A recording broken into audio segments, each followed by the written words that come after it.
گوش کنید این رفتار محترمانه‌شونه با دانشجو.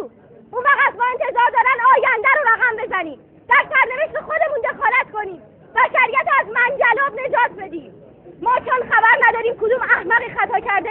همگی متهم هستیم به فساد اخلاق. گلویت گیزبرگ باید جامعه شناسی رو تو این دانشگاه یاد میگرفتن.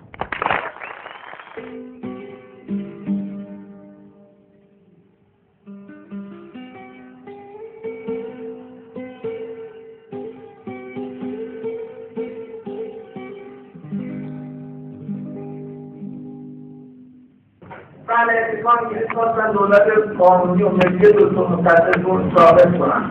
ما نمیتونستیم یه کاری بکنیم مثلا ببینید مردم دارن که هی ما خودمون رو جدا میکنیم در مورد که دیگه صحبت میکنیم نمیتونیم مشکلات رو حل بکنیم. فقط کنیم اصلا در راه اشتراک هم که مردم دکتر مصدق در دوران خودش اشتراک هم راشون میتونیم برن مجزا باشون که خود دکتر مصدق اشتراک ها برش میکنن موضوع منفی برقرار بکنیم. یا راش اینه که با مجزا مقابله کنیم بعد بریم فشار بدیم دکتر مصدق رو اینجوری عمل کن از اصلاح حمایت کنیم بعد بریم فشار بدیم اصلاح در با شما اینجوری عمل کن. چون جوون چرا نمیدین حالا مدنی درست کنیم؟ مگه احزاب که این کشور را افتادن مگه همون 60 ساله هم میتونن اصلا حزب درست کردن؟ اصلا برای عزیز دل من برای اینکه بگید که شما افرادی بالا تقسیم اما اون که از ایمان دایناسورها رو اندرازه این منظر با شما جوونا اگه میخوایم درست باشیم ما این محیط درست نمیشه چون این محیط از درصد به این ثابت کنید منظر خطا کردم هیچ چیزی بیشتر از این نمیتونید نتیجه بگیرید باید فکر کنید دوستان تو جوان جمهوری شهری زندگی میکنه روزانه چند ساعت مطالعه میکنیم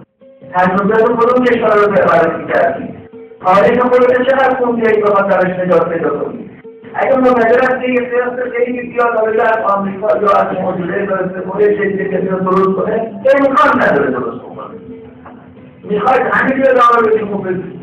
ما که دیگه خوب یا بد دیگه آخره کاریم ما که دیگه چیز نداریم ولی شماها جوونی رو به آینده‌ای گل زندگی تو مال آینده است همه تو باشه گل زندگی مخاطره است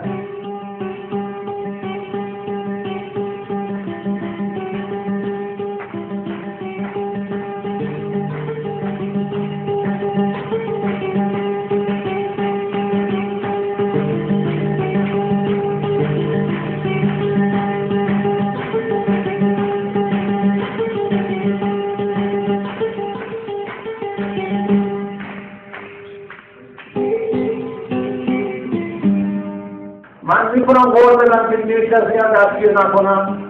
اصلا قول میتونم به شما بدم میتونم اصلا بگیرم قول بدم که با خاتمی آسیبی نمیرسه این قولم نمیشه دم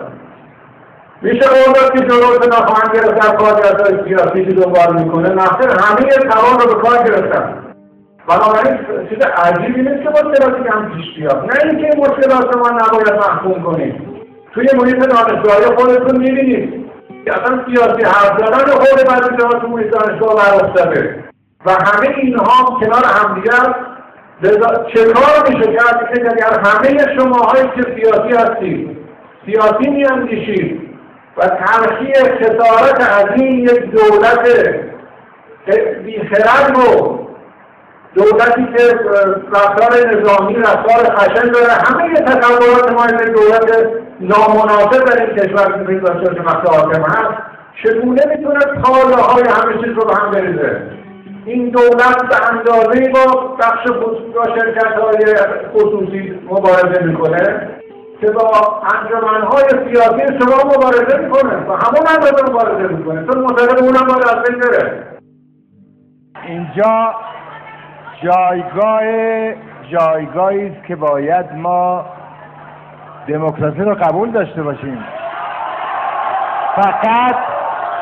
فقط دیکتاتورها هستند که غیر خودشون رو قبول ندارند و امیدوارم که در دانشگاه ما شاهد حضور دیکتاتورها نباشیم همه با عقاید مختلفی که هستیم همدیگه را تحمل بکنیم اما ما میتونیم بازم برگردونیم صدای پای امیدو تو کوچه غم آره من و تو میدونیم که همیشه میتونیم دستمونو یه بدیم به دستای هم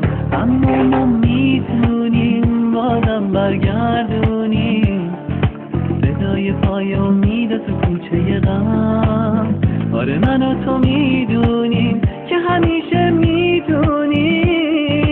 دستامونو اگه بدیم به دستای هم.